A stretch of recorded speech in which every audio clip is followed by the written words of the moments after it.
just as this West Greenville neighborhood once found community around the Southern Railroad, it's now bonding around Southern Side Brewing. Oh, it's pretty awesome. Nate Tomford built his first full-scale restaurant nestled near the tracks, Swamp Rabbit Trail and Unity Park. You have to have the right amount of crazy, and you have to be the right person in the right situation. Right amount of crazy? Every restaurateur we spoke with admitted to sneaking some into their sauce. And they may need it. Almost 4,000 new places to eat and drink have opened in the upstate over the past 5 years. But for every 4 that open, 3 others close. There's always risk. I think anytime you start a business, especially a restaurant, there's just tremendous amount of risk that you have to be willing to live with. The tried and true recipe for profit includes balancing 2 heaping entrees of labor and food. Side dishes feature rent, utilities, overhead, and insurance. Dessert comes with 3 cents of every dollar going to credit card companies. You have to be aware of all of these outlying factors and really eyes wide open and not just think you can be really good at cooking food and be successful as a restaurateur. Southern Side Brewing is one of 845 food service establishments that opened across the upstate in the year after the pandemic hit, 2021. And although that number was higher than prior to COVID, the current times are still a struggle.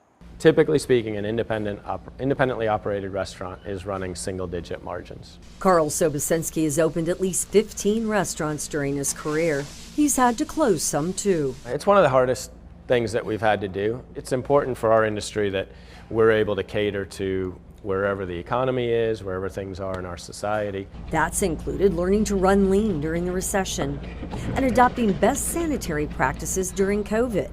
Skills that remain on the menu today. The table is set for duck breasts and curry mussels at the Trapdoor. And while the downtown mainstay is seating its best crowds ever, owner Josh Beebe has been forced to shutter 2 other spots over the last 18 months. It's the cruelest thing about this whole thing. It was pretty gut-wrenching. The borough on Augusta fell to the chaos of COVID, and Barley's to post-pandemic staffing. Because once you take the fun and the enjoyment out of it, it becomes one of the hardest jobs in the world. Right now, all owners say the hardest ingredient to find is quality staff who sticks around to work not just days, but holidays, nights, and weekends.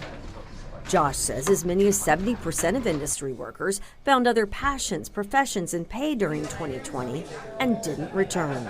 The restaurant industry is a lot about leading by example and training and being accountable to your teammates.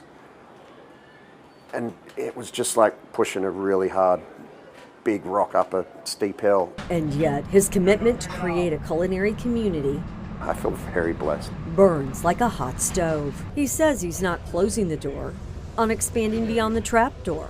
You've got to be born to be in this industry. It's just something that it's what we know, it's in our blood, we love it. Some people would think we're a little bit, I don't know, what's the word? A little crazy? I don't know.